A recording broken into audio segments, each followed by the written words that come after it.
Nous allons reprendre nos travaux avec une table ronde consacrée effectivement au positionnement, aux stratégies de la Chine face au changement climatique. On l'a intitulé une quête d'influence et de puissance écologique. Et effectivement, la Chine apparaît aujourd'hui, depuis maintenant une bonne dizaine d'années, comme le premier émetteur mondial de gaz à effet de serre. Mais c'est aussi évidemment un pays qui fournit des marchandises à l'ensemble du monde. Le micro qui est ici, la tablette que j'ai devant moi, sûrement une partie de mes vêtements, tout ça a été fabriqué en Chine et c'est évidemment un argument qu'elle met régulièrement en avant dans les négociations internationales en disant, certes, si on regarde le lieu de production territorial, je suis le premier émetteur mondial de gaz à effet de serre, mais par contre, si on regarde les lieux de consommation des biens produits en Chine, il est évident que l'essentiel de ces biens sont destinés à l'exportation davantage qu'au marché chinois.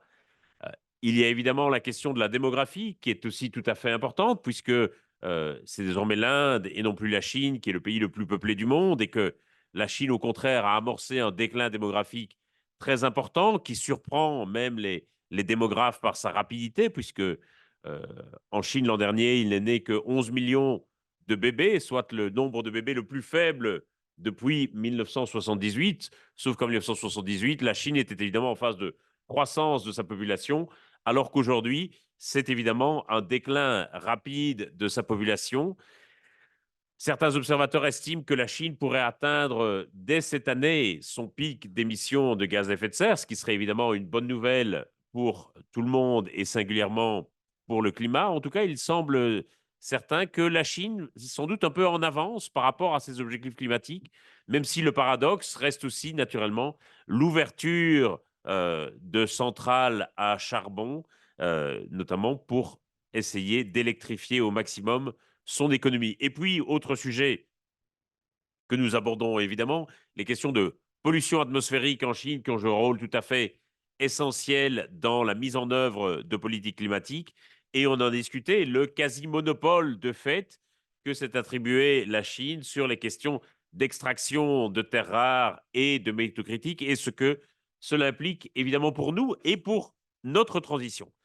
Pour en parler, ce matin, je suis entouré de Stéphanie Mongeon et de Jean-Paul Maréchal. Stéphanie, vous êtes déléguée responsabilité environnementale au laboratoire d'économie de l'Université Paris-Dauphine. Vous êtes enseignante-chercheuse en sciences économiques depuis 2011. Vos thèmes de recherche portent sur les politiques climatiques, notamment en Chine, et ça tombe bien, mais aussi sur le système européen de permis d'émissions négociables, l'ajustement carbone aux frontières, la taxe carbone européenne, la sécurité énergétique ou encore l'économie circulaire. Vous avez fait votre doctorat en sciences économiques à l'Université Paris 1, ensuite votre postdoc à UCL, l'University College London, et puis vous avez rejoint l'ADEME et ensuite le CIRED, le Centre international de recherche sur l'environnement et le développement. Quant à vous, Jean-Paul Maréchal, vous êtes maître de conférence à l'Université Paris-Sud à Saclay. Vous êtes habilité à diriger des recherches et vous y dirigez deux masters de M1 et de M2 interdisciplinaires qui sont consacrés au développement durable. Vos travaux sont aussi essentiellement consacrés à la question climatique dans une optique d'économie politique internationale. Vous analysez notamment les stratégies des grands acteurs étatiques, en particulier la Chine, et donc ça tombe bien à nouveau, au sein du régime climatique mondial. Vous avez également un autre volet de votre recherche qui est consacré à l'aéronautique civile et militaire, et notamment au rattrapage technologique chinois dans le domaine de construction d'avions de ligne. Peut-être que vous pourrez nous en dire un petit mot également. Enfin, vous êtes membre du comité éditorial de la revue Vortex, qui est publiée par le Centre d'études stratégiques aérospatiales. Eh bien voilà, je vous proposais, et je dois excuser, je le dirai tout à l'heure, je dois excuser Marine de Guglielmo-Werber, qui est responsable scientifique de l'Observatoire Défense et Climat, mais qui est malheureusement souffrante ce matin, et nous espérons beaucoup qu'elle pourra nous rejoindre cet après-midi pour la table ronde sur la Caraïbe. Je vais vous donner à chacun environ 20 bonnes minutes d'exposé, de manière à ce que nous ayons un ample temps de questions et, je l'espère aussi, de réponses. Stéphanie Mongeau, je vous propose de commencer. Bonjour à toutes et à tous et merci de votre invitation. Euh, ça fait un peu plus de 20 ans que je navigue, hein, sur les questions climatiques, environnementales, hein, les questions liées à la pollution des sols aussi, et plus récemment d'économie circulaire. Ce qui m'a permis de comprendre à la fois que ces questions, ces phénomènes, ces problématiques sont différentes et pourtant ont des liens extrêmement importants. Et donc, toute action politique nécessite de saisir en fait, l'ensemble des enjeux et les articuler. Alors, je répète en fait ce qui a déjà été dit, hein. Donc, on doit être en capacité de saisir la dimension complexe de ces questions. Et là, je ne parle que d'environnement, de climat, de biodiversité. Quand on rajoute la géopolitique, ça devient encore plus compliqué. Alors, je vais faire une présentation un petit peu voilà, du rapport, hein, de la Chine à la question climatique. Alors, quand on travaille sur le climat, eh bien, c'est à la fois une question de politique industrielle, de politique commerciale, de politique environnementale, de politique de sécurité énergétique.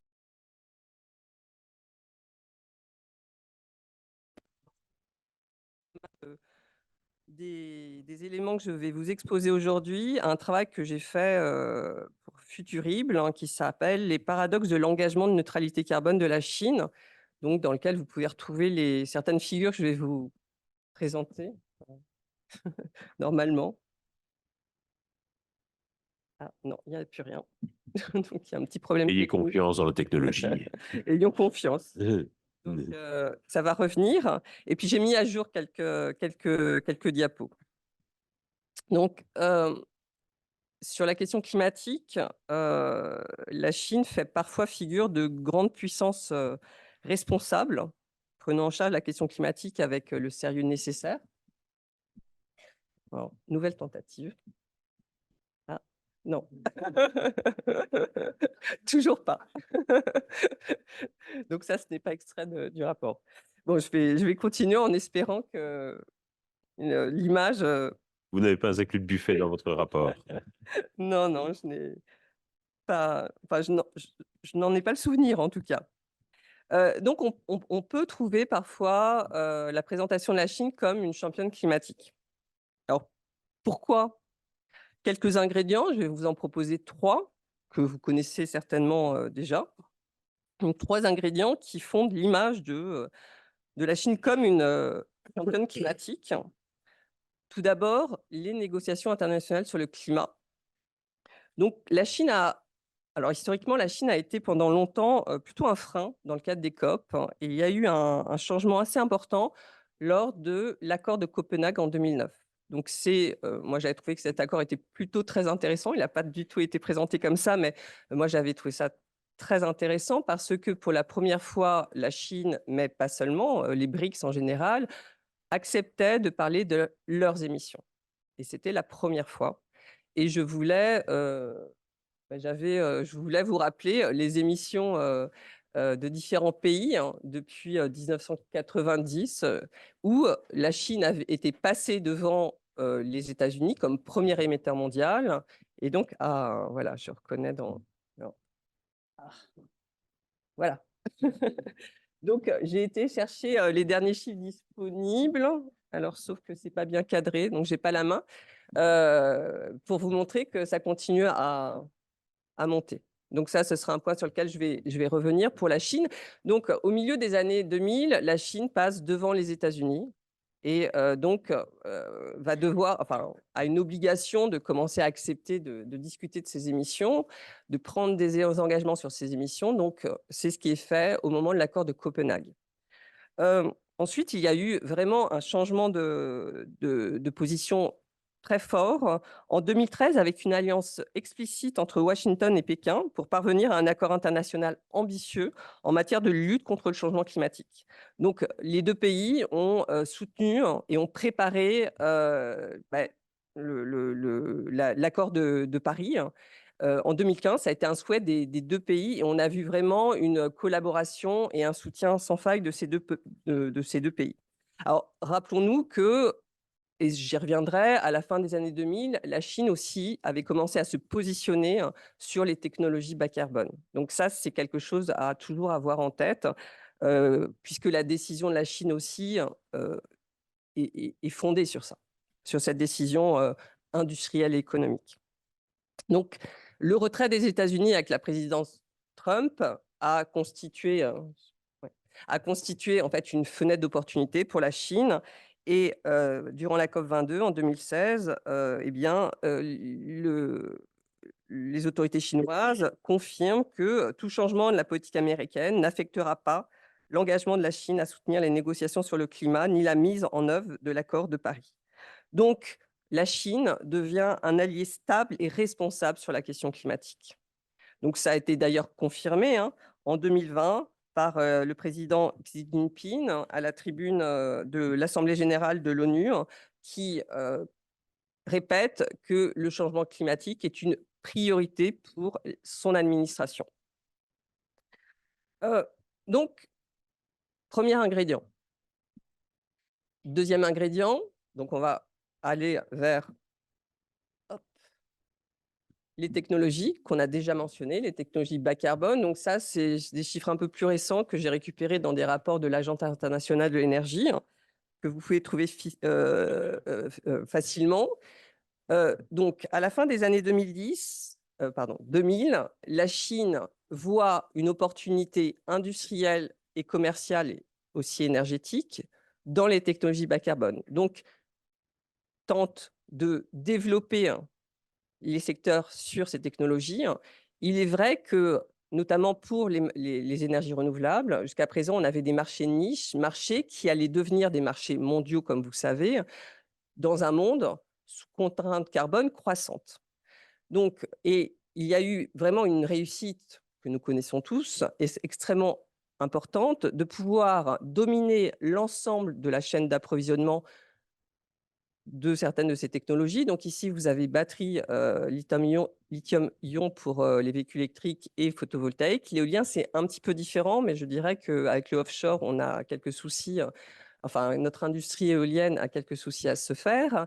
Et ce qui est remarquable, c'est que la domination se fait surtout au niveau, enfin, se fait par les activités intermédiaires, notamment pour le raffinage chimique des métaux. Donc, sans avoir, alors, la Chine a un sous-sol minier intéressant, mais sans avoir forcément une domination dans l'existence de différents métaux dans ce sous-sol, elle domine la chaîne, comme vous pouvez le voir.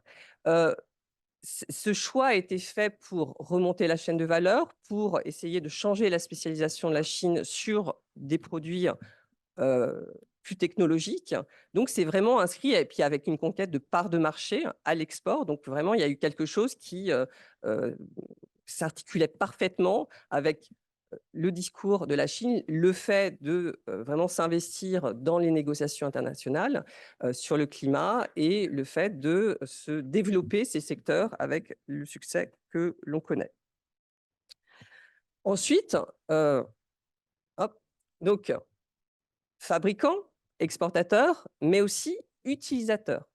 Donc avec des dynamiques différentes selon qu'on regarde l'éolien et le photovoltaïque, comme vous pouvez le voir. Et donc, les chiffres de capacité installée en Chine ça m'impressionne toujours. C'est vrai qu'ils ont réussi à installer en relativement peu de temps 40% pour l'éolien des capacités mondiales sur le sol chinois. En 2022, j'avais trouvé le chiffre de 35% pour les capacités mondiales de photovoltaïque. Il est maintenant de 37%. Et ce chiffre-là, je n'ai pas, j'ai pas réussi à le mettre à jour, mais à mon avis, il a augmenté. 45% du parc mondial de véhicules électriques sur son sol. Donc, une sorte de cohérence aussi avec un exportateur extrêmement important et aussi un utilisateur et une démonstration d'une capacité à déployer sur son territoire des capacités renouvelables, donc bas carbone, extrêmement importantes. Ensuite, c'est un point que je vais moins développer, mais il y a eu Park Jinping la proposition de développer, de fonder la civilisation écologique qui a servi, dans un objectif plus de politique intérieure, ceux aussi qui constituent un peu le 3e ingrédient que je mentionnerai. Hem, les années 2010 ont, souvenez-vous, révélé que la population chinoise était exposée à des niveaux de pollution extrêmement importants, notamment, de l'air, mais la pollution de l'eau reste encore très importante et il y a eu vraiment une mise en visibilité, hein, de, ces niveaux de pollution et donc quand je dis que c'est plutôt, en direction de, enfin, ça a visée interne, c'est dans cette idée. Ceci étant dit, bon, je ne sais pas si on reviendra, mais je pense qu'il faut vraiment penser différemment, les actions mises en place par la Chine pour l'amélioration de la qualité de l'air et pour, les émissions de gaz à effet de serre. Pour moi, il y a 2 dossiers qui sont assez différents, qui sont bien sûr ou sur lesquels il y a des liens, entre lesquels il y a des liens, mais qui sont assez différents. Alors, si je m'arrêtais là, le portrait serait bien sûr très incomplet. Parce que qui dit énergie en Chine dit renouvelable, mais dit aussi charbon. On l'a mentionné. Là, voilà. Il y a une tentative dans les années 2013-2016 de baisser, hein, l'utilisation, la consommation et la production de charbon. Donc, le gouvernement central a même plafonné le nombre de centrales thermiques qui pouvaient être, construites, nouvelles, et a essayé de caper et commencer même à réduire la production de charbon. Vous voyez ici, en haut à droite. Et il est vrai que, je me souviens, j'étais avec une collègue, on avait écrit quelque chose, un opuscule sur la Chine. Ça a été une période, c'était en 2015 et donc on voyait cette baisse de la production de charbon et en même temps, en part, une baisse de la contribution du charbon à l'énergie primaire. Donc voilà, en fait, on n'a pas pris de pari, mais on s'est dit: «Ah, il y a quelque chose d'intéressant à regarder». Et on voit que la production de charbon a ensuite de nouveau augmenté, hein, et qu'en termes de enfin, sur un camembert, il faut toujours regarder la valeur absolue. C'est en fait ce que je vous ai indiqué en bas à droite, puisque la consommation de charbon a continué à augmenter et continue à augmenter. Donc, euh, alors, donc finalement, un échec de cette tentative de caper cette production de charbon. Et alors, j'ai oublié de vous dire, mais vous l'avez certainement en tête, la Chine a plusieurs objectifs. Un objectif de moyen terme pour 2030, elle s'est engagée à passer le pic de ses émissions. Donc, en fait, la question que j'avais essayé de discuter dans le rapport que je mentionnais en début, c'était de dire, mais est-ce que ça peut être possible avec une consommation de charbon qui continue à croître? Et objectif de plus long terme, l'engagement d'être neutre seulement en CO2 pour 2060. Alors, de la même façon, ça j'ai mis à jour ces chiffres, vous voyez, on continue à construire des centrales thermiques charbon. C'est des données qui sont publiques, je n'ai pas mis la source, mais c'est simple de les récupérer. Donc vous voyez quelque chose d'assez inquiétant en 2023, hein, un espèce de rebond sur la construction de centrales thermiques charbon. Donc la Chine a aujourd'hui un parc de centrales thermiques, donc des capacités thermiques charbon très jeunes. J'avais calculé en 2022 que 25% de son parc avait moins de 10 ans. Donc est-ce que nous pouvons penser que la Chine va échouer ses actifs d'ici 2050? Moi, j'ai décidé de pas poser cette hypothèse, en tout cas. Je ne pense pas.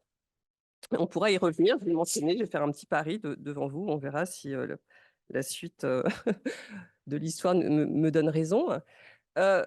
La Chine a également permis d'installer beaucoup d'actifs carbonés sur les nouvelles routes de la soie. Donc ici, vous avez des travaux qui ne sont pas les miens que j'ai repris, hein, qui vous montrent ce que la Chine a, voilà, dans différentes régions, ce qui a été financé par la Chine sur les centrales et notamment les centrales charbon. Et puis là, une autre planche qui vient d'une base de données qui doit être disponible, qui montre aussi le fait qu'elle contribue en fait à augmenter les capacités mondiales de charbon Et voilà. Donc, dans ce cas-là, peut-on parler de championne climatique? Peut-on parler d'acteur stable, engagé, qui prend la question avec sérieux? Enfin, c'est une question qui est souvent posée. Si vous connaissez une initiative qui essaye d'évaluer l'action climatique de différents pays, qui s'appelle Action Climate Tracker, eh bien, l'action de la Chine est jugée très insuffisante. Non, insuffisante, pardon. C'est moi qui rajoute le trait. Insuffisante. Donc, voilà, je voulais faire ce premier tour de piste pour montrer le paradoxe finalement de l'action de la Chine, qui pourrait lui poser problème, puisque enfin, elle est fournisseur mondiale de technologies bas carbone et en même temps, elle continue à développer de façon assez importante des actifs qui vont compromettre les engagements que nous avons pris dans l'accord de Paris. Donc, elle est en train de jouer quelque chose. Et alors, mon, mon hypothèse, c'est que la Chine va remettre le charbon, et elle est en train de le faire, il me semble, le charbon dans la transition. Donc, il y a un travail qui est sorti récemment dans Nature où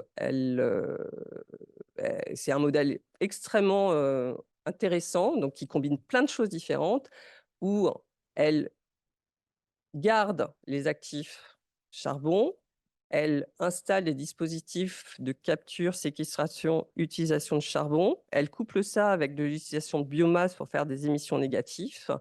Et dans les papiers, ce qui est démontré, c'est que le fait de coupler en fait les renouvelables et ces dispositifs, eh bien, pourrait lui permettre d'atteindre les objectifs en termes de réduction d'émissions à un coût moindre et avec une fiabilité plus, plus importante de son système électrique. Il y a quelque chose que j'ai omis de dire qui a été vraiment très important et très marquant en Chine, c'est que l'été 2022 a été presque aussi paradoxal, puisque la Chine a subi des événements extrêmes, à la fois inondations, mais sécheresse très importants, ce qui a fait que la sécheresse a conduit à baisser la production hydroélectrique chinoise, qui est assez importante. Et alors même que la demande d'électricité augmentait du fait de la demande en climatisation. Et c'est à ce moment-là que les autorités ont décidé de relancer la production de charbon et les, et les déclarations à très haut niveau ont été marquées par l'affirmation que la Chine n'allait pas, euh, enfin, resterait sur les fossiles si des renouvelables ne lui permettaient pas d'assurer sa sécurité, une sécurité énergétique suffisante. Donc, on a eu un changement de discours presque officiel dans des arcanes différentes, mais entre 2020 et 2022. Et donc, je pense qu'aujourd'hui, la Chine, clairement, décide de garder le charbon en cherchant, en allant déployer les technologies nécessaires pour pouvoir le faire. Est-ce que ça va marcher? Est-ce que ça va suffire? Je ne sais pas. Mais là, clairement, il va y avoir une tentative de changer le discours pour garder le charbon, ce qui peut se comprendre parce que le charbon, c'est aussi donner l'accès à l'énergie. Donc, dans les pays des nouvelles routes de la soie, je pense que c'est important d'intégrer ça aussi dans notre réflexion. Merci.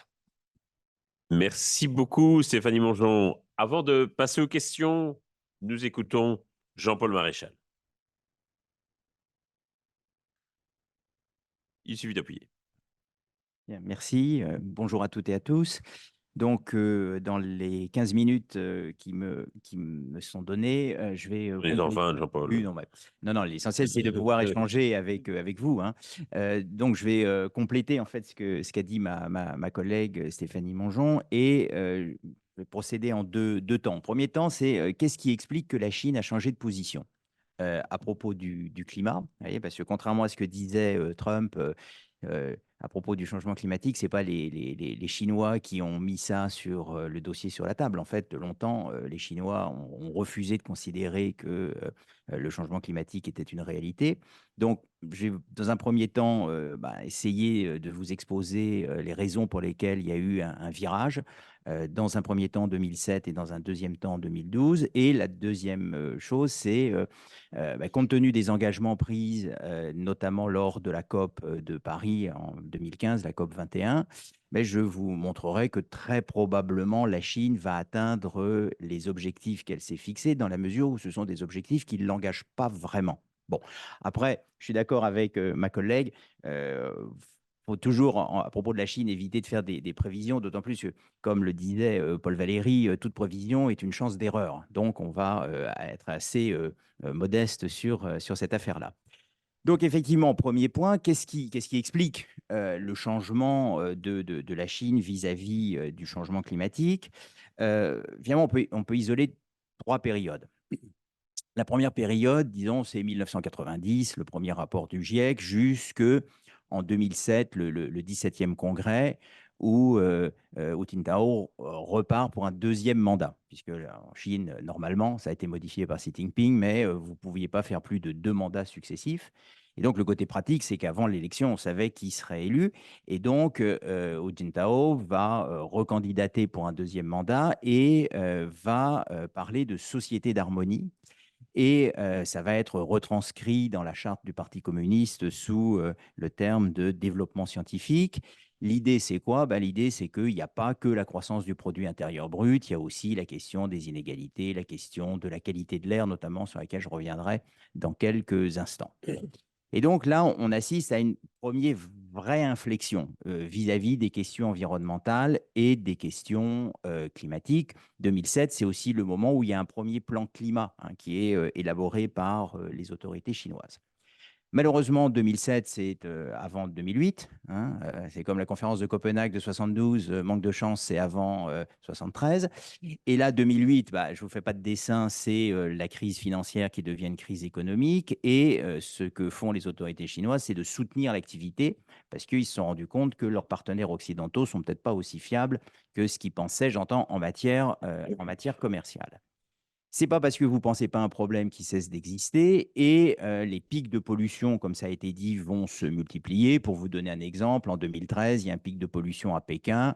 On est à 993 microgrammes de PM2.5. Ça veut dire que vous ne voyez pas 50 mètres, quoi. Bon.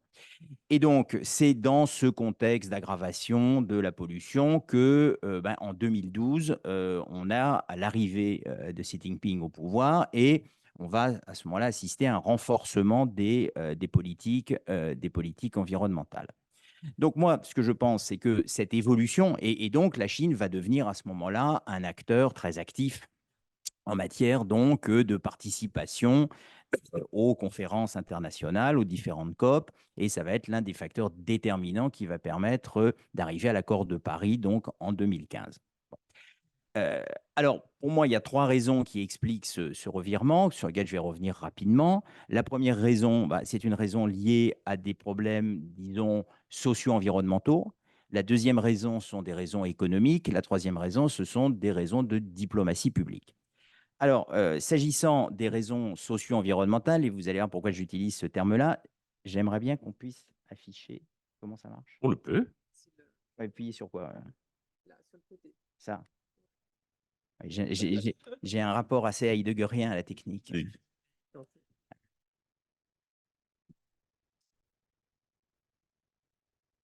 Cette télécommande a été fabriquée en Chine. Bien. Donc là, clairement, on assiste à un sabotage de la part des services de sécurité chinois de mon exposé. Vous êtes tous témoins. Donc, je vais simplement reprendre les chiffres.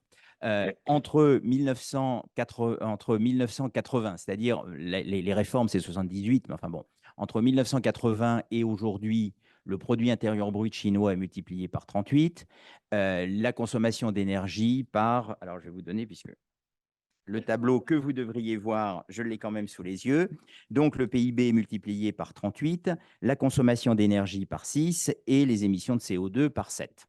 Bon, alors coup de chance, vous voyez, on a un découplage entre l'augmentation du PIB et l'augmentation de la consommation d'énergie et des rejets de CO2, sachant, comme ça a été dit, que le mix énergétique chinois, c'est à peu près 60% de charbon. Bon, donc vous pensez bien que avec une émission de CO2 multipliée par 7, bah, vous avez accroissement de la pollution de l'air. Bon. Et c'est ça, en réalité, qui est important, c'est que finalement, la pollution de l'air a un côté transclassiste. C'est-à-dire qu'à la différence de la pollution de l'eau et la pollution des sols, qui n'ennuie que les gens qui vivent à 2000 km des villes de Pékin et à qui on peut couper accès aux médias, la pollution de l'air, ça gêne les cadres du parti, ça gêne les cadres qui travaillent dans des entreprises à Pékin, à Shanghai, et puis ça gêne aussi les cadres étrangers. Voyez, et 2008, c'est les Jeux Olympiques, 2010, c'est l'Expo universelle de Shanghai, et donc là, on veut quand même aussi afficher à l'extérieur une bonne image de la Chine.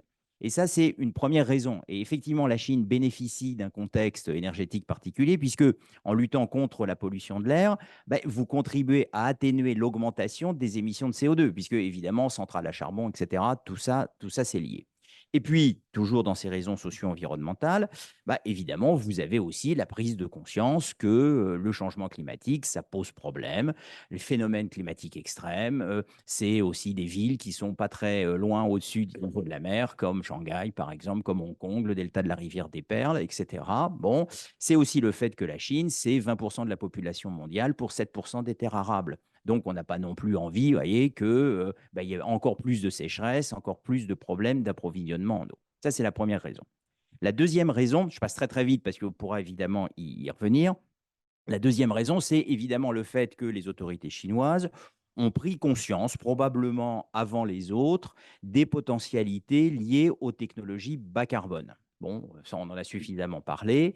Et c'est ainsi qu'avec des aides massives de l'État, c'est-à-dire plusieurs centaines, l'équivalent de plusieurs centaines de milliards de dollars, eh bien, finalement, les Chinois ont créé ce qu'on appelait en France, quand j'étais étudiant en économie, des champions nationaux. Voyez, et donc des entreprises qui ont laminé l'industrie européenne en matière de panneaux solaires, en matière d'éoliennes, etc., et qui, compte tenu de l'impréparation des Européens, sont en train de déferler depuis déjà quelques temps, et ça va s'accroître avec les voitures électriques. D'autant plus que, comme ça a été dit, le marché chinois est important et donc les entreprises chinoises bénéficient d'emblée d'économies d'échelle et de coûts de production qui sont quand même plus bas qu'en Europe. Et si les coûts de production vous semblent trop hauts, quand vous êtes un dirigeant d'entreprise chinois, ben, vous faites sous-traiter la construction de vos panneaux solaires en Malaisie. Et comme ça ne compte pas dans les exportations chinoises. Et ça indispose un peu moins vos partenaires commerciaux. La troisième raison, bah, c'est évidemment une raison de diplomatie publique, dans la mesure où on ne peut pas dire que la Chine ait beaucoup de soft power. Le concept de Nike est en fait un soft concept. Mais enfin, bon, l'idée, vous voyez, d'une bonne image, parce que si vous trouvez que mettre en prison les étudiants de Hong Kong, si vous trouvez que terroriser 1 million de musulmans ouïghours, si vous appréciez pas trop les discours bellicistes à l'égard de Taïwan, ben, il ne reste pas grand-chose pour demander un passeport chinois, en fait. Voyez, et qu'est-ce qui reste? Ben, il reste le climat. Parce que le climat, c'est un truc sympa. Je veux dire, c'est la météo, ça concerne tout le monde. Et ça vous permet, comme ça, de passer aux yeux d'un certain nombre de naïfs pour une puissance responsable. Parce que tout à l'heure, on a parlé effectivement de la COP de 2009. Il ne faut quand même pas oublier, c'est que la COP de 2009 se caractérise par le fait que la Chine refuse tout engagement en matière de réduction d'émissions de CO2. Donc, on est prêt à discuter sur plein de choses et va réussir à faire accroire à un certain nombre de personnes que l'échec de cette COP eh bien, est de la responsabilité des Américains. Donc voilà, à mon avis, les trois raisons, voyez, qui expliquent le virage que va opérer la Chine en 2 temps, en 2007 dans un premier temps et en 2012 dans un deuxième temps. Tout ça nous amène, et je vais très très vite, à 2015. 2015, qu'est-ce que c'est? 2015, c'est la COP. Qu'est-ce que va prendre comme engagement la Chine essentiellement lors de cette COP? C'est finalement 3 ou 4, mais les deux qui nous intéressent ici, c'est de plafonner ses émissions de CO2 autour de 2030 et c'est de réduire son intensité carbone, c'est-à-dire le rapport entre le CO2 et le PIB, c'est en fait la quantité de CO2 émise pour la création d'un yuan ou d'un dollar de valeur ajoutée, de 60 à 65% entre 2005 et 2030. Ça, ce sont les deux engagements principaux de la Chine. Le reste, ça porte sur le volume de stock de forêt et la part des énergies vertes dans le mix énergétique chinois. Et donc, peut-être votre grande surprise, tout en gardant en tête l'avertissement de Paul Valéry, ce que je pense, c'est que la Chine, a priori, va atteindre ses objectifs. Et donc, très rapidement, pourquoi avant de vous céder la parole, la première chose, d'abord, parce que vous avez ralentissement de la croissance économique. Et ça, ça date pas du Covid, hein, même si le Covid a largement aidé. Mais avant le Covid, on était entré dans ce que Xi Jinping appelait la nouvelle normalité. Donc, en fait, la nouvelle normalité, c'est 5% de croissance par an, au lieu de 9. Bon. Donc, ralentissement de la croissance économique. Le deuxième élément, évidemment, qui joue un rôle clé, c'est la modification de la composition sectorielle du produit intérieur brut, c'est-à-dire des origines de la création de richesse en Chine. Et là, je tiens quand même à vous montrer. Ah ben, c'est formidable. Donc, vous voyez, c'est qu'en l'espace de 10 ans, eh bien, l'industrie est passée de 49% du produit intérieur brut à 39%, pendant que les services sont passés de 40 à quasiment 53%.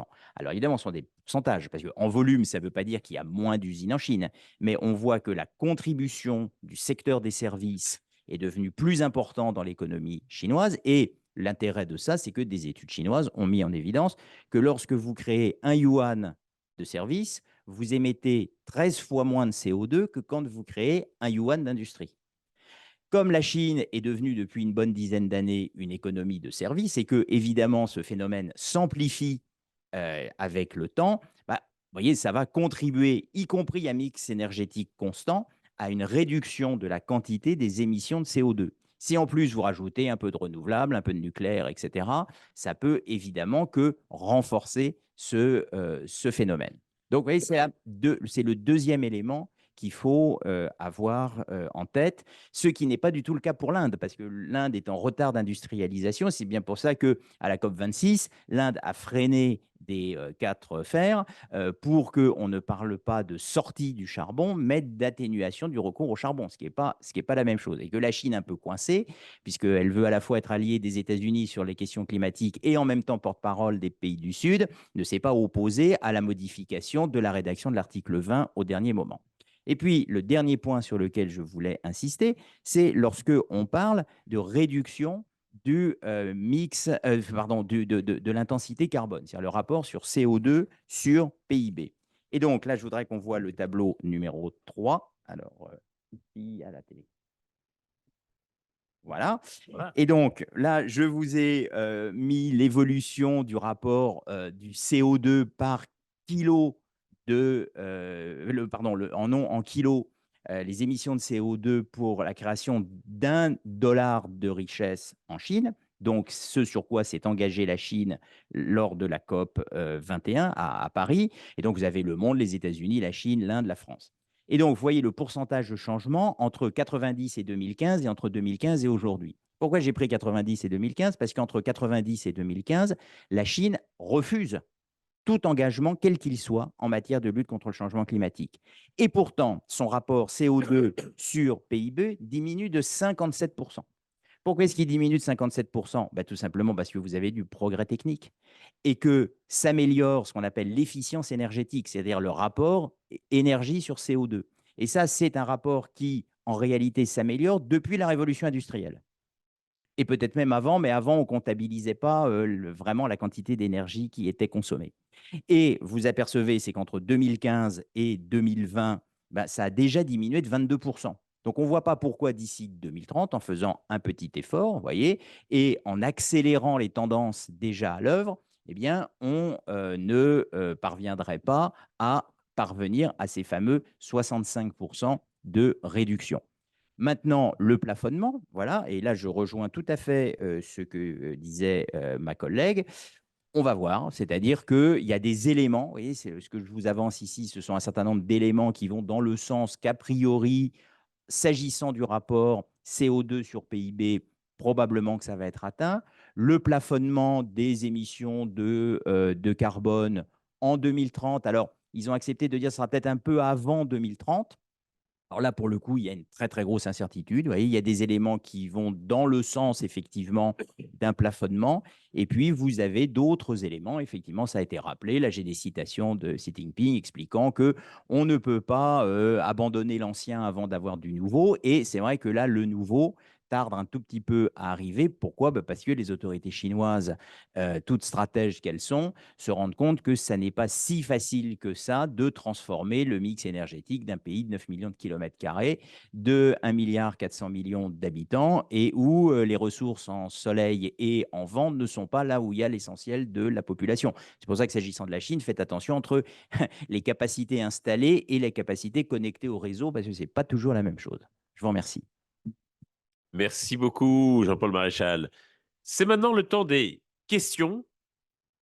J'espère qu'il y en aura beaucoup. Et je vois déjà deux mains, une ici devant, une derrière et une troisième là-bas.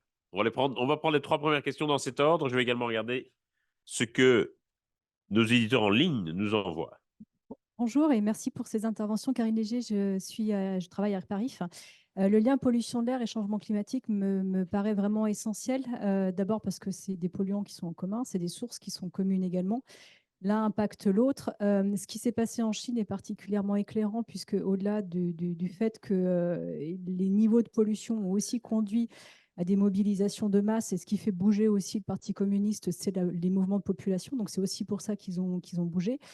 Les enjeux géopolitiques aussi, parce que dans l'accélération, il y a aussi eu l'action des États-Unis qui ont fait leurs propres mesures et qui sont venus aussi challenger le gouvernement chinois par rapport à ces questions de pollution de l'air. On voit qu'au derrière ce sujet-là, finalement, on a une marge de manœuvre. On a une marge de manœuvre aussi parce que c'est concrètement ce qui fait bouger la population avec des impacts directs et visibles sur la santé.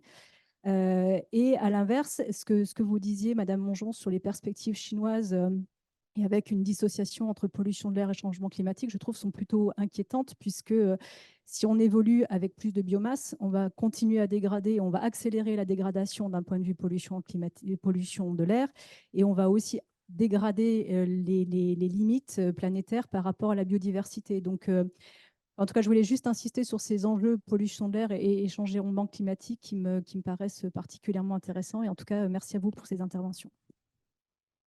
Merci beaucoup. On prend la question au fond de la salle.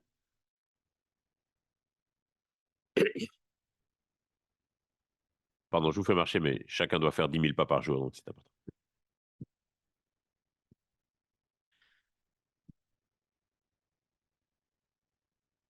Oui, bonjour.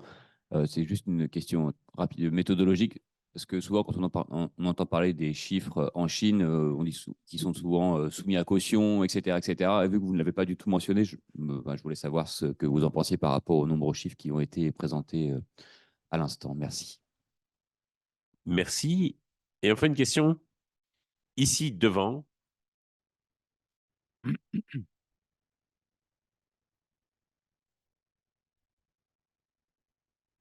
Monsieur avec la chemise grise aussi. Merci, ça va être très rapide. Est-ce que vous avez des éléments supplémentaires sur la question de la démographie et des stratégies de la Chine pour faire face à la chute du coup et à l'augmentation de l'âge moyen? Parce que 11 millions du coup de nouveau-nés pour 1,4 milliard, sachant qu'on est en plus dans une région où le taux de fécondité est assez bas, en tout cas sur les grandes puissances à côté. La Corée, c'est 0,8, c'est une catastrophe absolue. Et le Japon, on est sur quelque chose comme ça aussi. Est-ce qu'il y a une stratégie par rapport, je ne sais pas, à faire avec de l'immigration, ou bien c'est vraiment aussi une question de réarmement démographique? Voilà, des éléments là-dessus peut-être, parce que je pense que c'est un fait majeur et éclairant sur en tout cas toute la politique climatique et énergétique chinoise à l'avenir. Merci beaucoup. Allez, on va prendre une quatrième. J'en profite juste. Pourquoi est-ce qu'on ne parle pas du tout du nucléaire? Du nucléaire. C'est tout. C'est des questions très courtes. Alors, je vous rappelle les questions. Une question peut-être sur la dissociation des dossiers entre pollution de l'air et les dossiers climat avec le risque du recours accru à la biomasse. Une question de méthodologie qui est peut-être pour vous, Jean-Paul. Que fait la Chine pour relancer sa démographie? Une question, j'imagine, pour vous deux. Et est-ce qu'on pourrait dire un mot du nucléaire chinois? Allez-y.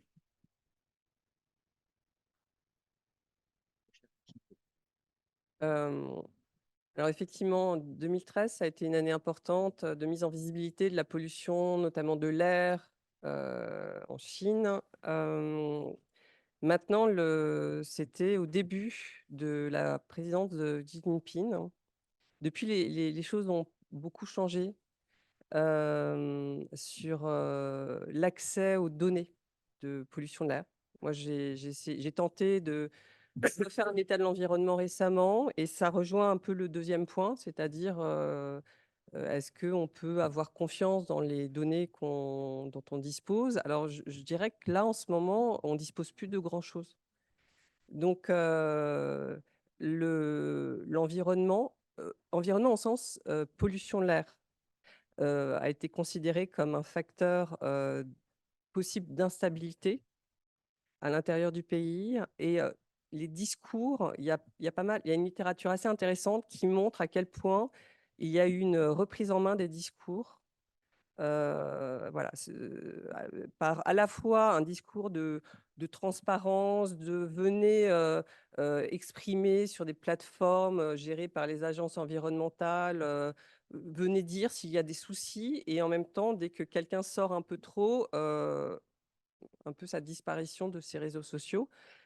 Il y a quelques années, j'avais suivi quelques lanceurs d'alerte, et dernièrement, quand j'ai voulu savoir comment ils avaient poursuivi leur travail, eh bien, il n'est plus possible d'avoir, enfin, ils ont disparu. Une chute malencontreuse depuis leur balcon. Je n'en sais rien, moi j'ai juste, voilà. Donc, il y a eu une reprise en main certainement sur ces questions. Les questions sur le climat, c'est traité différemment. Actuellement, la question climatique est présentée comme un problème mondial, dont la responsabilité historique ne tient pas, enfin, n'est pas due à la Chine, hein, et que la Chine est là en prenant voilà, la mesure des enjeux et apportant une réponse à la hauteur, enfin en tout cas cherchant à être à la hauteur des enjeux, notamment en étant le premier fournisseur mondial de technologie, enfin de certaines technologies bas carbone. Euh, je ne sais pas si les événements climatiques extrêmes qui touchent la population est en lien avec ça. Moi, je n'ai pas cherché. Est-ce qu'on a des choses? Est-ce qu'on a des enquêtes? Mais comment avoir accès à ces données? Et est-ce qu'elles existent? Et est-ce qu'on peut se fier éventuellement aux données? Je ne saurais pas vous répondre. C'est assez intéressant.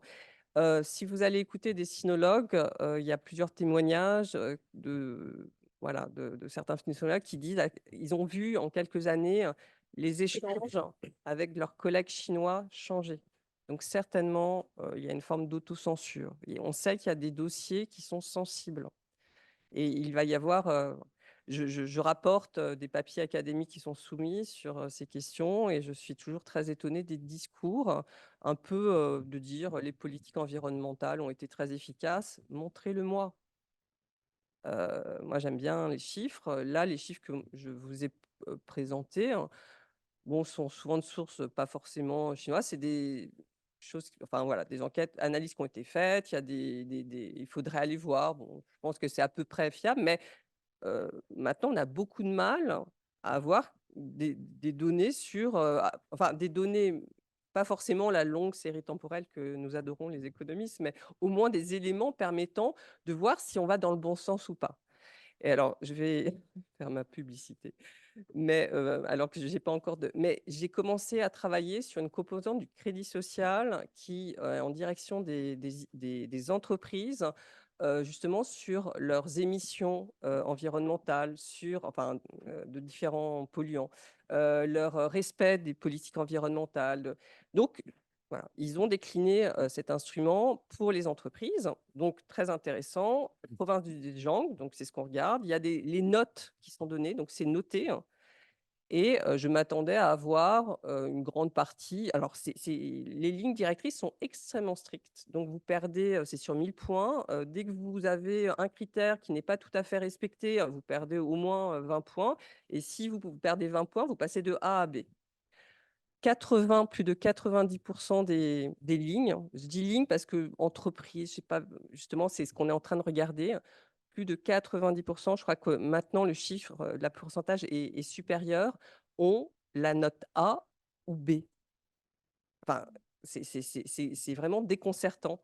Et donc, voilà. Donc, je pense qu'aujourd'hui, pour suivre l'état de l'environnement, il faut regarder côté satellite. C'est un peu ce que je suis en train d'essayer de voir, mais c'est pas simple pour tout vous dire. Pour suivre l'état de l'environnement, hein. Là, je suis pas sur les gaz à effet de serre en Chine. Euh, donc, la population a bougé. Je pense qu'en ce moment, elle bouge beaucoup moins sur ces questions. Il y a eu vraiment une reprise en main. Ce qu'on a vu en 2013 n'est plus vrai, je pense, aujourd'hui. C'est vraiment important de distinguer. La période a changé. Et donc, il faut être effectivement prudent. Il faut quand même essayer de voir si on peut. Et alors, juste, je m'arrêterai aussi à ce moment-là. Euh, je pense que le développement rapide des véhicules électriques a été plus une réponse pour les problématiques de qualité de l'air que vraiment on attendait, enfin, ils attendaient des co-bénéfices sur les émissions de gaz à effet de serre, mais l'élément déterminant, ça a été la pollution de l'air. Concernant l'utilisation plus importante de la biomasse, ben, pour le moment, on n'est qu'à l'état de modèle, hein, donc ça dépend aussi des dispositifs qu'on met sur les installations. Donc, on a quand même des technologies qui permettent de capturer des émissions de métaux lourds, de soufre et de particules fines. Bon, c'est pas fait, hein. Là, on est que sur une espèce de. Enfin, c'est presque effrayant ce papier, hein. Moi, je le trouve presque effrayant parce que on a une vision extrêmement technosolutionniste avec une capacité, alors qu'ils ont démontré hein, des fois à déployer très rapidement des dispositifs, des équipements. Enfin, moi, je suis toujours assez surprise. Maintenant, quand on a besoin du levier des forêts, je ne sais pas si vous suivez un peu ces questions, hein. En France, en moins de 10 ans, on a perdu quasiment la moitié de notre capacité de stockage dans nos forêts. C'est assez catastrophique. C'est des sujets qui sont compliqués. Est-ce qu'on va réussir à maintenir, à renouveler? Enfin, il y a plein de questions. On est vraiment dans quelque chose de très incertain. Donc, dès qu'on boucle quelque chose avec de la séquestration par la végétation, moi, je suis très, très prudente. Voilà, très prudente. Et alors, je vais quand même répondre sur la démographie. C'est un facteur important, mais j'ai pas du tout, j'ai pas intégré cette question. Donc, je suis désolée, mais c'est vraiment, effectivement, il faudrait. Ce serait très. Et je crois que la Russie aussi va avoir une baisse de la démographie et ce serait intéressant de voir comment les deux choses vont effectivement résonner. Voilà. Je serais même très intéressée d'écouter quelqu'un qui aurait réfléchi sur ça. Peut-être vous, Jean-Paul.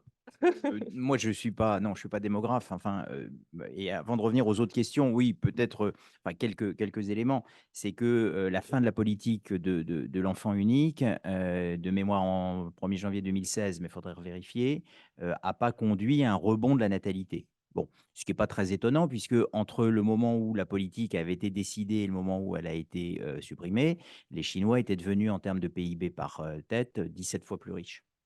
Et que donc finalement, si vous voulez que les gens fassent moins d'enfants, il faut les enrichir. Et donc, ce n'était pas tout à fait surprenant qu'on soit sur une non-reprise. À cela, évidemment, s'ajoute que comme tout a été plus ou moins, si non privatisé, du moins tout coûte de l'argent en Chine, eh bien, les ménages sont un peu coincés entre des parents qui n'ont pas de retraite et des enfants qui veulent faire des études, de préférence à l'étranger parce que c'est quand même plus sympa. Et évidemment, ça leur coûte des fortunes, ce qui fait qu'à un moment, le taux d'épargne en Chine, alors il faudrait vérifier parce que tout ça, c'est bon, mais enfin, était autour de 40%. 40%. Les Français qui sont les champions d'Europe de l'épargne, on est à 15%, les Américains sont à 3-4%. Donc ça vous donne quand même une idée de la contrainte aussi financière qui repose sur les ménages chinois. Mais après, je ne peux pas vous en dire plus sur les perspectives à 100 ans, puisque effectivement, d'ici une centaine d'années, d'après ce qu'on lit, hein, mais encore une fois, je ne suis pas démographe, la population chinoise qui est stabilisée mais n'a pas diminué, devrait diminuer de moitié à peu près. S'agissant de la Russie, c'est un peu un autre contexte, c'est que en fait, c'est l'appauvrissement général de la population qui conduit à une baisse de l'espérance de vie. Hein, donc là, on n'est pas du tout sur le même contexte, ce qui explique d'ailleurs que la Russie est devenue, en l'espace de quelques années, le satellite de la Chine. C'est-à-dire que si on revient dans les années 50 ou 60 où l'Union soviétique voulait expliquer aux Chinois ce qu'ils devaient faire, ben, on se rend compte qu'on a un petit peu changé d'époque et que finalement la guerre en Ukraine a encore, dans un certain point de vue, rendu la Russie encore plus dépendante du soutien chinois, notamment en matière d'achat de matières premières énergétiques. S'agissant des chiffres, vous savez, il y avait une. Alors, je ne sais pas si ça se dit toujours en Chine, hein, peut-être pas en tout cas en public. On disait, voilà, les leaders font les chiffres et les chiffres font les leaders. Bon, donc, c'est-à-dire qu'il faut un peu se méfier.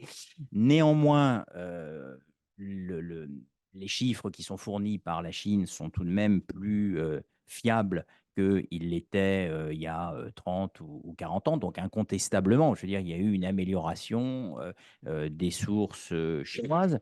Bon, après, je veux dire, on peut épiloguer longtemps sur la consommation de charbon en Chine, etc. Bon, parce qu'effectivement, on n'a pas ça en direct, mais il faut aussi comprendre, c'est qu'on ne l'a pas vraiment en direct ailleurs non plus. Vous voyez, c'est-à-dire que tous les chiffres que vous avez dans les tableaux Excel de l'Agence internationale de l'énergie ou de la Banque mondiale, etc., sont fournis, sont des chiffres qui sont fournis par les autorités nationales. Vous pensez bien que ce n'est pas la Banque mondiale qui va aller regarder combien il y a de CO2 qui est émis dans le Xinjiang ou je ne sais pas où. Vous voyez. Bon. Donc, clairement, on a des chiffres qui ont effectivement, on peut soupçonner qu'ils ont des marges d'erreur. Mais ce qu'il faut comprendre, si juste une minute, un petit peu, parce que c'est important de voir comment ça fonctionne, c'est qu'on a toujours tendance à penser, quand on a des chiffres chinois, de dire ils sont sous-estimés, par exemple en matière d'émissions de CO2. Mais en fait, pas forcément. Parce qu'il y a quelques années, quand les fonctionnaires étaient notés sur les performances de la région dans laquelle ils travaillaient, ben, ils avaient tendance à surévaluer la croissance du PIB de leur région. Et comme on calcule les émissions de CO2 à partir du PIB compte tenu du mix énergétique, ben là, on avait des émissions de CO2 qui étaient probablement un peu supérieures à ce qu'ils étaient effectivement. Et puis, dans d'autres cas, ben, il y avait un certain nombre de petites centrales dont on disait pour éviter les contrôles qu'elles étaient fermées alors qu'elles continuaient de fonctionner. Donc là, pour le coup, les chiffres étaient un petit peu sous-évalués. Donc, vous voyez, je veux dire, c'est un peu difficile de se faire une idée du volume, du montant précis de la consommation de charbon en Chine. Néanmoins, les chiffres que là j'ai utilisés sont des chiffres qui sont fiables. Voilà, bon, relativement fiables. Mais en tout cas, la marge éventuellement de trafic, je mets des guillemets, de ces chiffres-là, est quand même relativement faible. C'est-à-dire que quand on vous dit aujourd'hui le mix énergétique chinois, c'est 57% de charbon, voilà, c'est peut-être 58 ou 59, mais ce n'est pas 70. Vous voyez, je veux dire, on n'est pas non plus sur des chiffres qui seraient complètement fantaisistes. Et puis, de toute façon, quel que soit le pays, ce qu'il faut quand même savoir, c'est que les émissions de CO2, les chiffres que vous avez, ils ont une marge d'erreur de plus ou moins 10%. Plus ou moins 10%. Donc, la Chine, ça fait 10 milliards, donc on est quelque part entre 9 et 11. D'accord? C'est-à-dire, on est plus de 5 fois au-dessus des émissions totales de la France. Donc, je veux dire, voilà, ça donne quand même un ordre d'idée de l'importance, en fait, de l'enjeu chinois. C'est-à-dire que si les Chinois ne s'y mettent pas pour réduire leurs émissions de CO2, les efforts faits ailleurs dans le reste du monde seront parfaitement inutiles. Autre question, c'était sur le nucléaire. L'énergie nucléaire, j'en ai pas parlé parce que, voilà, mon président m'avait donné que 15 minutes, donc je ne pouvais pas faire autrement. Donc, l'énergie nucléaire, c'est 1,8% du mix énergétique chinois. Et ce qu'il faut savoir, c'est qu'ils développent beaucoup, beaucoup le nucléaire, que l'accident de Fukushima en 2011 n'a absolument pas ralenti le programme électronucléaire chinois parce que ils ont besoin de sources d'énergie qui sont pilotables. Et évidemment, le nucléaire, ça fait partie des sources d'énergie qui sont pilotables. À propos des routes de la soie, parce que la question a été évoquée tout à l'heure, ce qu'il faut savoir, c'est que lors de la COP26 à Glasgow, les Chinois ont décidé de ne plus exporter de centrales à charbon le long des routes de la soie. probablement qu'ils ont fait de nécessité vertu, puisqu'ils n'arrivaient plus tant que ça à en vendre. Et puis, surtout, il y avait un certain nombre de pays qui ne voulaient plus en acheter pour ne pas tomber dans le piège de la dette. Donc là, on a assisté, vous voyez, ça renvoie un petit peu à ce qui se disait tout à l'heure, c'est que ce n'est pas forcément une stratégie qui est conçue dans le détail, c'est simplement une capacité, vous voyez, à saisir des opportunités. Voyez, donc je pense qu'il ne faut pas non plus donner vous voyez, s'imaginer une espèce d'omniscience de la part de Xi Jinping. La preuve, je veux dire, les Chinois ont acheté 49,9% de l'aéroport de Toulouse, ils ont fini par le revendre. Ils ont fini par se faire refourguer en Europe centrale des usines chimiques qui ne fonctionnaient pas. Vous voyez ce que je veux dire? Donc, effectivement, vous avez une politique assez globale et on a étudié dans quoi ils investissent. Et donc, par exemple, en Europe, plus vous allez vers l'ouest de l'Europe, plus ils investissent dans la haute technologie, ou plus ils investissaient. Parce que maintenant, on a quand même compris que c'était peut-être pas forcément une très, très bonne idée de leur filer des secrets de fabrication. Mais donc, voilà. Et donc, ils jettent le filet, et puis, bah, de temps en temps, ils ramènent des beaux poissons, et puis de temps en temps, des poissons qui valent pas grand-chose. Et le problème, c'est qu'en fait, on ne sait pas. C'est-à-dire, on ne sait pas pourquoi ils ont revendu les 49,9% de l'aéroport de Toulouse. Mais ils l'ont vendu. Et peut-être que finalement, ils se sont aperçus que ce n'était pas très rentable, que ça ne leur permettait pas peut-être d'accéder à certaines informations auxquelles ils fantasmaient de pouvoir accéder. Donc, vous voyez, je veux dire, on est un peu dans, bah oui, dans une forme de difficulté à interpréter. Là, il y a bien une stratégie, mais dans le détail, c'est parfois difficile à la décrypter. Merci beaucoup. Avant de poursuivre, je dois vous annoncer la triste nouvelle du décès à l'instant de Robert Badinter, ancien garde des Sceaux, j'imagine une nouvelle qui attristera beaucoup d'entre vous et que je voulais vous communiquer. Je vous propose de passer maintenant aux questions que nous avons reçues en ligne, avec notamment une question récurrente qui revient de savoir si on pourrait supprimer le partage d'écran et voir à nouveau la vue de la salle. Euh, je sais que c'est une question très prosaïque, mais qui revient beaucoup parmi nos auditeurs. Donc voilà, si on pouvait leur donner satisfaction, merci beaucoup. Une question de Clémence Lelièpre, qu'elle m'excuse pour mal prononcer son patronyme sans doute.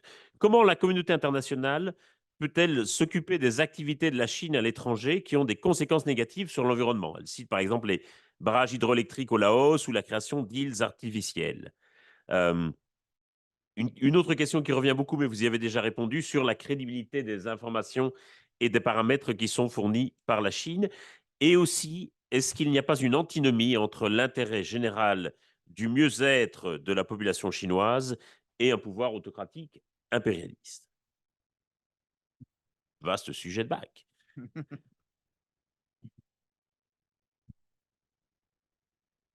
Pourquoi vous me regardez comme ça?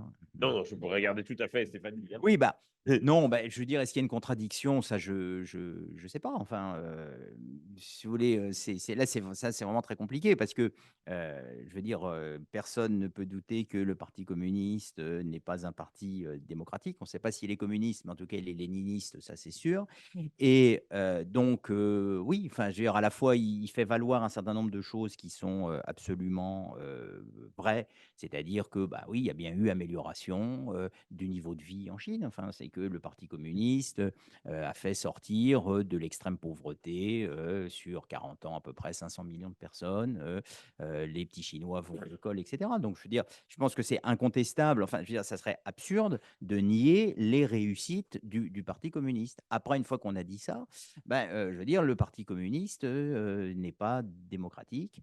Et contrairement au pari qu'avaient fait les Occidentaux après la guerre du Golfe de 90-91, ben, finalement, le fait d'avoir tissé des liens économiques très très forts avec la Chine n'a absolument pas conduit la Chine à se démocratiser. Là, quand on lit les déclarations de Clinton à l'époque, il y a un mélange à la fois, si vous voulez, de naïveté et de condescendance. Vous voyez, sur le mode, de toute façon, les Chinois finiront bien par se rendre compte à quel point on est meilleur qu'eux. Bah, peut-être, mais enfin, ils s'en sont manifestement pas rendus compte. Et le pari est objectivement perdu. Voilà, bon, on peut tout à fait le déplorer pour les défenseurs des libertés en Chine, pour un certain nombre de nos collègues chinois qui sont en prison. Voyez, et également pour les étudiants à Hong Kong qui, avant le Covid avant l'épidémie de Covid. Et contrairement aux engagements qui avaient été pris vis-à-vis de la communauté internationale, si tant est que ce soit quelque chose qui existe, en 1997, les engagements selon lesquels pendant un demi-siècle, il devait y avoir un pays, deux systèmes, c'est-à-dire que Hong Kong devait être gouverné avec des principes démocratiques, se sont fait tabasser, se sont fait enfermer, sont toujours en prison aujourd'hui. Donc oui, vous l'aurez compris, je ne partage pas la conviction d'un certain nombre, y compris de hauts fonctionnaires français, qui pensent que la dictature, c'est plus efficace que la démocratie. Merci. Stéphanie Mongeon, est-ce que la communauté internationale peut s'occuper des activités à l'étranger de la Chine qui ont un impact environnemental parfois assez lourd? Si je vais peut-être quand même continuer sur la deuxième question avant de venir sur la première. Quand j'écoute et je lis mes collègues sinologues, eh bien, plusieurs fois est rappelé que le premier objectif du PCC, c'est de rester au pouvoir. Et qu'il existe une espèce de contrat social avec la population, justement pour rester au pouvoir et d'avoir une amélioration de leurs conditions de vie. Alors, une amélioration, c'est pas. Enfin, il y a des populations qui sont clairement pas. Enfin, je ne sais pas si on peut dire ça, un peu sacrifiées, mais bon, qui sont relativement peu. Enfin, qui connaissent encore des conditions extrêmement. Enfin, extrêmement. Pardon. Qui continuent à vivre dans une grande pauvreté, qui sont exposés à une forte pollution. Je pense qu'il y a un certain nombre de documentaires auxquels vous pouvez penser. Quand j'ai commencé à travailler sur la Chine, j'avais lu un papier qui essayait de voir la relation entre pollution de l'eau et cancer de la sphère digestif. Et notamment, il y avait une flambée de ces cancers, notamment dans le monde rural. Donc les paysans étaient très exposés, n'avaient pas accès à une eau qui était traitée et continuaient à boire une eau extrêmement polluée. Moi, j'avais été choquée par ce que j'avais pu comprendre des niveaux de pollution.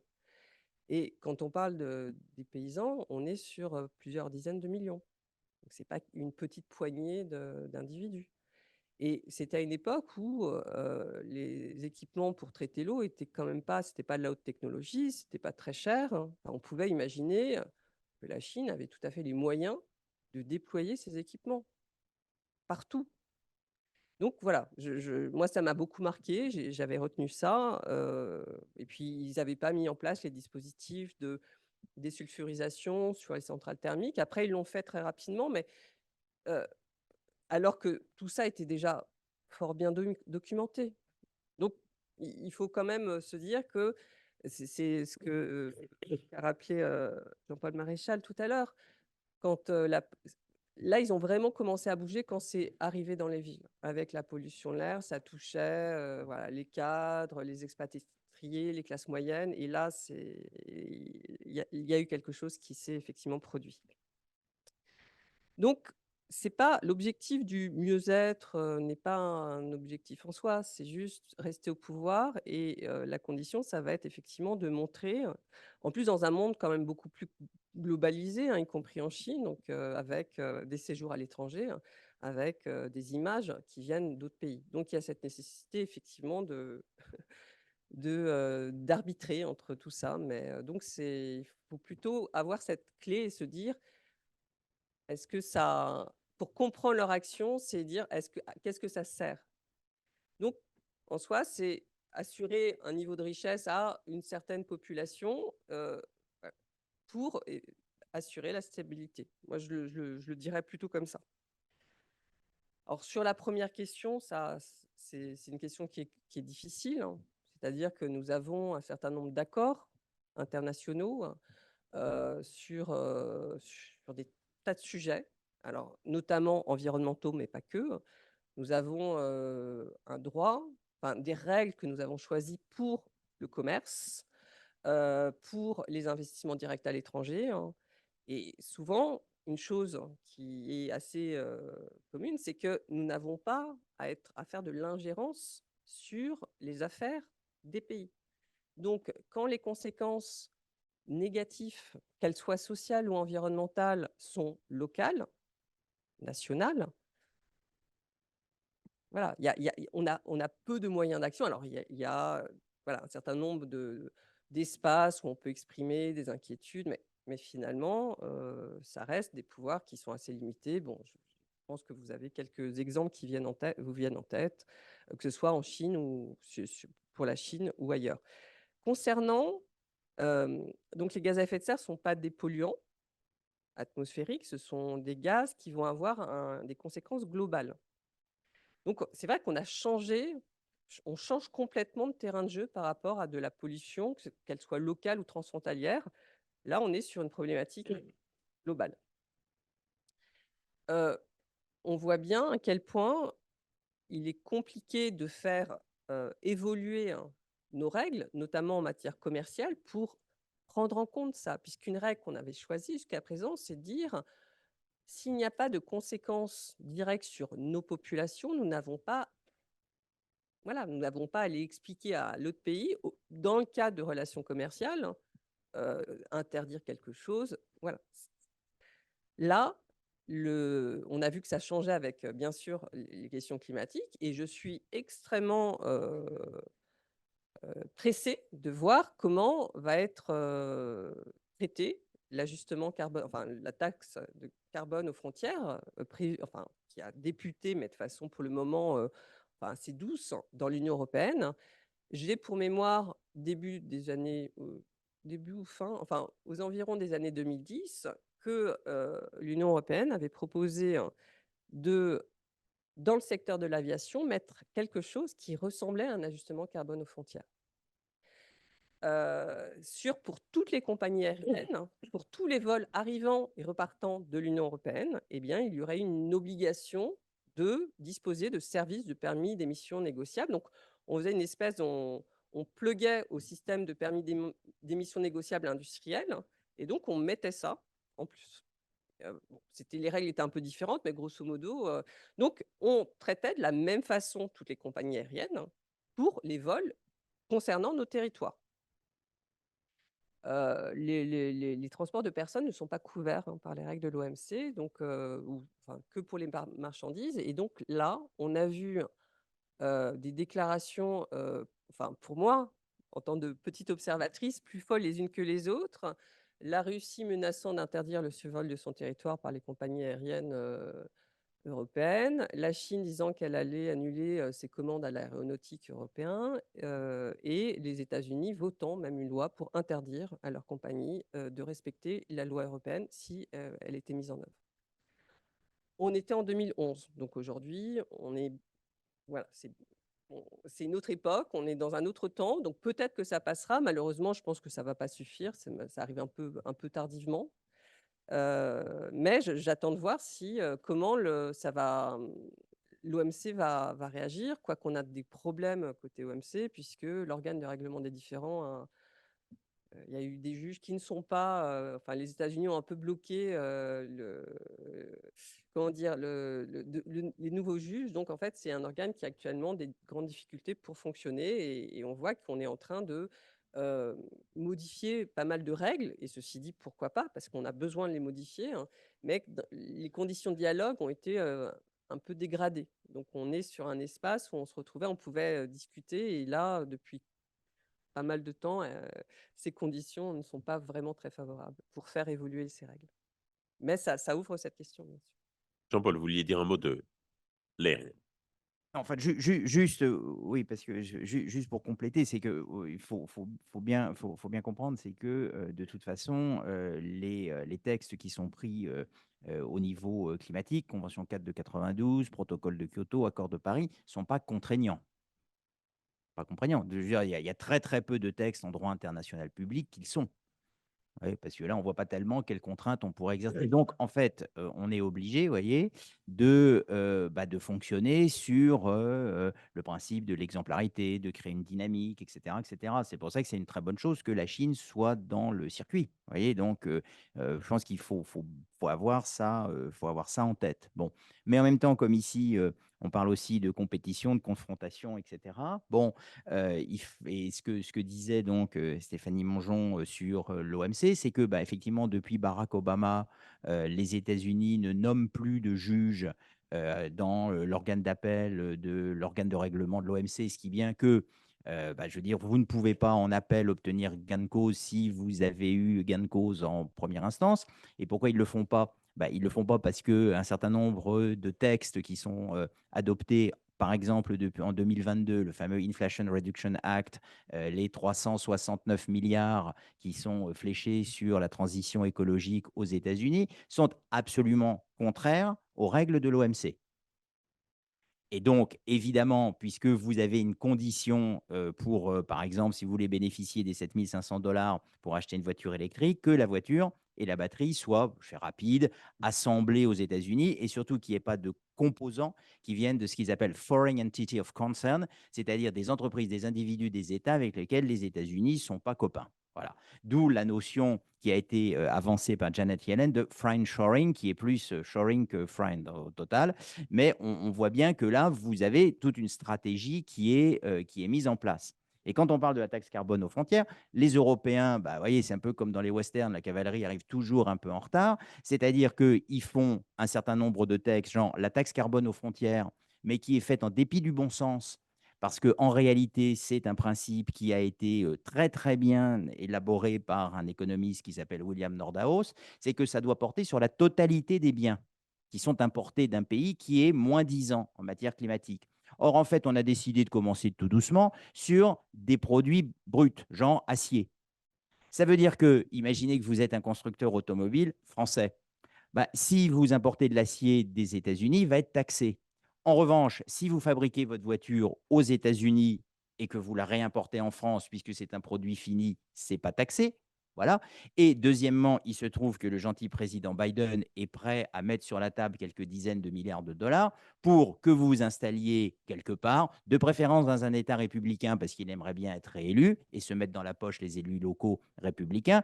Et en plus, bah, il va aux États-Unis, vous allez payer l'électricité 3 fois moins cher qu'en France. Donc, et puis, évidemment, comme si ça ne suffisait pas, l'Union européenne a décidé que pour punir les méchants industriels européens, on n'allait quand même plus leur donner des quotas gratuits. Donc, je veux dire, c'est assez rare quand même, je pense, dans l'histoire récente, que une zone économique joue à ce point-là contre ses intérêts.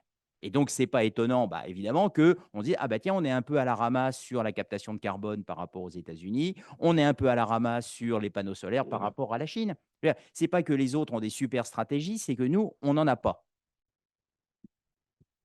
Ce pourrait être une phrase définitive qui conclut ce panel, mais je vois une dernière question dans la salle. On va la prendre avant de passer au déjeuner. Allez, deux. Vous parlez de l'eau, de la gestion en Chine. Alors, les Chinois, ils ont fait aussi bien que les Soviétiques, c'est qu'ils ont asséché un certain nombre de fleuves qui n'arrivent plus à la mer. Donc, il y a du gâchis, il y a de l'irrigation, et ils arrivent aussi à changer de climat. Par exemple, au barrage des Trois Gorges, ils ont changé de climat de toute la région. Alors, cette gestion de l'eau, elle est quand même critiquable. Deuxièmement, j'avais à propos des énergies renouvelables intermittentes. On ne parle pas de l'intermittence. L'intermittence à grande échelle, c'est ingérable. Et tout le monde se lance là-dedans. On voit que la Chine, ils se sont lancés dans l'éolien, dans le solaire. Et on voit que dans le mixte, eh ben, ça n'apparaît pas beaucoup. Et ça va plafonner partout. En Allemagne, l'intermittence, c'est ingérable. La Chine, ils se sont lancés récemment à grande échelle pour stocker dans l'hydrogène. Ils ont vu que l'électrolyseur intermittent, ça ne marche pas non plus. Il y a un rendement catastrophique.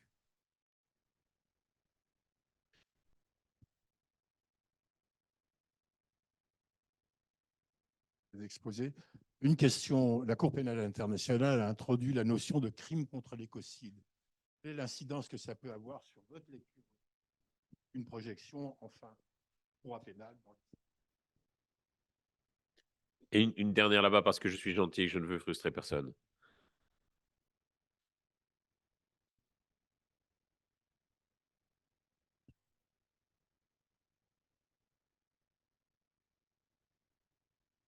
Bonjour, Yuan Pham de AXA Climate. J'avais une question là, en fait, en lisant la brochure, on a écouté attentivement le webinaire à distance, et puis on a réussi à être en présentiel entre-temps, donc on a pu quand même suivre le début du débat. Vous évoquez dans la brochure des opérations post-secours, donc plutôt aussi des conséquences en fait, du changement climatique. On a beaucoup parlé d'atténuation. Je voulais parler un tout petit peu d'adaptation, donc l'impact et les conséquences du changement climatique.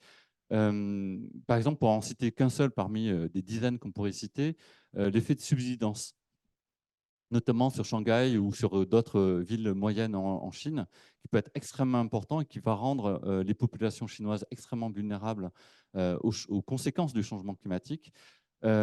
Et en regard de ça, je voulais évoquer le fait qu'il y a un éveil social, on l'a vu avec le Covid, où des effets de masse sociaux peuvent effectivement avoir un poids politique aujourd'hui, ce qui est assez nouveau. Donc je voulais connaître un peu quelle est la situation, si quelqu'un peut en parler, peut-être vous, François Gemem, ou vos intervenants, en tout cas sur quelle est la prise de conscience aujourd'hui des populations sur leur vulnérabilité donc, au changement climatique et donc l'effet de ces conséquences extrêmes. Est-ce que quelque part, ça va avoir un poids politique et social un jour?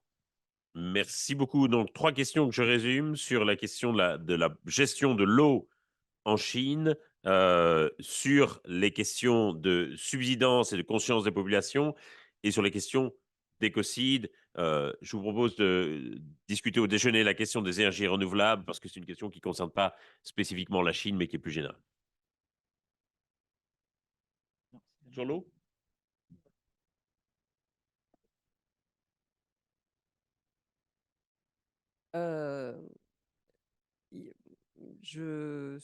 Sur l'eau, il y a de gros problèmes, effectivement, de gestion. Il y a eu des opérations, enfin des ouvrages qui ont qui ont conduit à exacerber aussi certains problèmes. Euh, de ce que je comprends, c'est que c'est encore une réponse très technologique, avec la construction de grands ouvrages, de détournement de fleuves. Sur ça, quand même, leur place au Tibet, et notamment leur contrôle, hein, d'un certain nombre d'endroits, enfin de glaciers notamment, est vraiment très important pour le pays. Ça pourrait conduire à un certain nombre de tensions avec leurs voisins. Euh, Ma compréhension, c'est que je ne suis pas sûre que ces problèmes ne soient très bien compris. Mais je dirais, le sont-ils chez nous? Sur le cycle de l'eau, j'ai l'impression qu'on a commencé à se pencher sur ces problèmes avec un certain retard, voire un grand retard, et que aujourd'hui, il y a un certain nombre de réponses qui peuvent être qualifiées de maladaptation et qui sont faites dans l'urgence parce que ces questions n'ont pas été suffisamment réfléchies. Pour la Chine, c'est aussi le cas, même s'il y a eu quand même des réalisations très impressionnantes. Il y a eu notamment en matière d'hydroélectricité, de détournement de fleuves, mais c'est sûr que les tensions sont extrêmement fortes.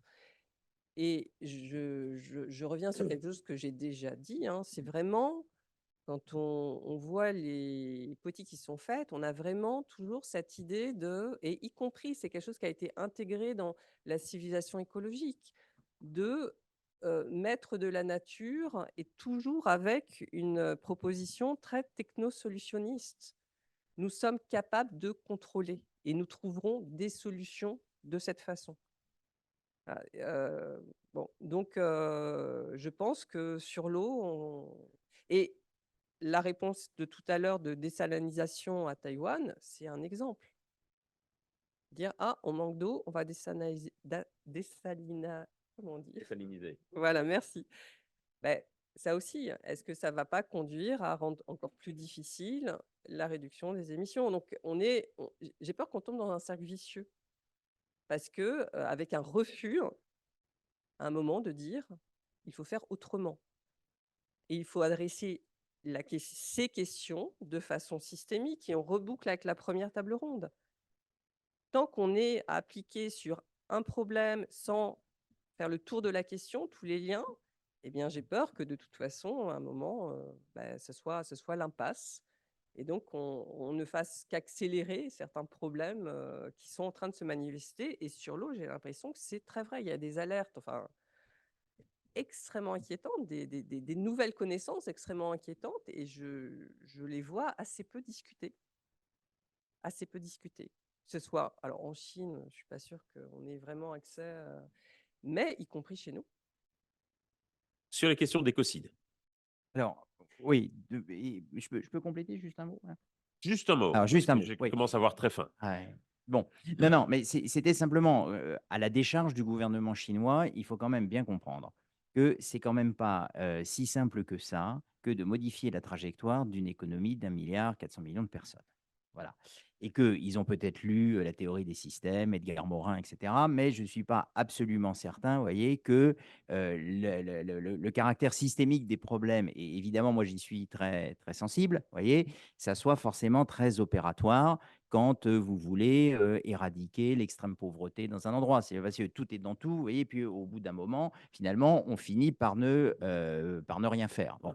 Et donc, incontestablement, je veux dire, vous avez compris que sur le système politique, j'ai quelques réserves, mais on peut quand même pas nier que le Parti communiste chinois a quand même fait des réalisations pour la population, pas en matière de liberté publique, mais en tout cas en matière de conditions de vie qui doivent être soulignées. Je veux dire, ça, c'est absolument incontestable. Alors, nous, de notre point de vue, on dit oui, ils ne gèrent pas bien l'eau. Simplement, il faut savoir, c'est que la consommation d'eau en Chine, c'est 2000 mètres cubes par an. Le stress hydrique, c'est 1700. Donc, vous voyez, ils sont juste au-dessus de la ligne de flottaison. Donc là, ça veut dire que, je veux dire, c'est une gestion qui doit être qui, j'imagine, extrêmement délicate à opérer. Donc, c'est un peu compliqué, vous voyez, de Paris, de faire comme ça de la stratégie en bocal sur qu'est-ce qu'on ferait si on gouvernait l'Empire du Milieu, vous voyez.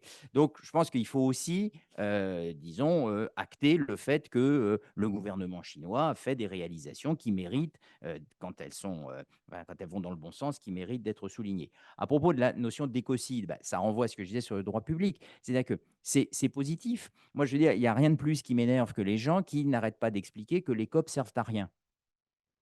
Et il y en a beaucoup, hein, qui vous expliquent que les COP ne servent à rien, mais ils n'ont pas de plan B. Or, s'il n'y avait pas eu la COP 28, je veux dire, il n'y aurait pas eu la COP 28 si on n'avait pas eu l'accord de Paris. Si on n'avait pas eu on n'a pas eu l'accord de Paris si on n'avait pas eu le protocole de Kyoto, et on n'aurait pas eu le protocole de Kyoto si on n'avait pas eu la Convention 4 de 1992. Donc, en fait, ça veut dire qu'on ne se réunirait pas aujourd'hui pour parler du changement climatique. Donc, je trouve que ça va dans le bon sens. Après, si on attend de ça que tel responsable d'écocide du Parti communiste chinois, du Guangdong, soit traduit devant une cour internationale, je pense qu'il ne faut pas rêver. Mais simplement, c'est des éléments comme ça qui posent des jalons. Et je veux dire, ça crée une forme un peu un moment, vous voyez, de victoire, on va dire, culturelle, quoi. C'est-à-dire que ça veut dire qu'on prend ça au sérieux. Après, je veux dire, il ne faut pas en attendre des effets immédiats dans les 6 mois qui viennent. Ça, c'est sûr et certain.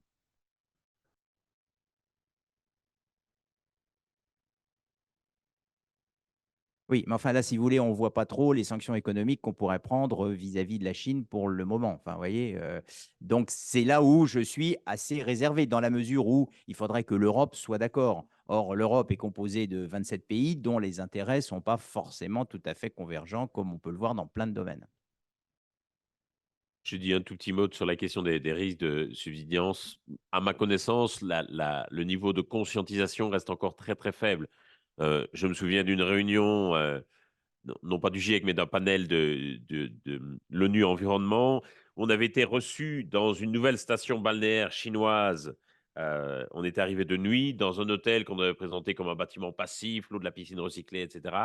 On s'était réveillé le lendemain matin pour réaliser que l'hôtel était construit en zone inondable et que ce bâtiment, certes passif, allait néanmoins être englouti vraisemblablement dans les prochaines décennies. Donc il y a encore sur les questions d'adaptation, il y a encore vraiment une conscientisation qui est assez faible, je crois.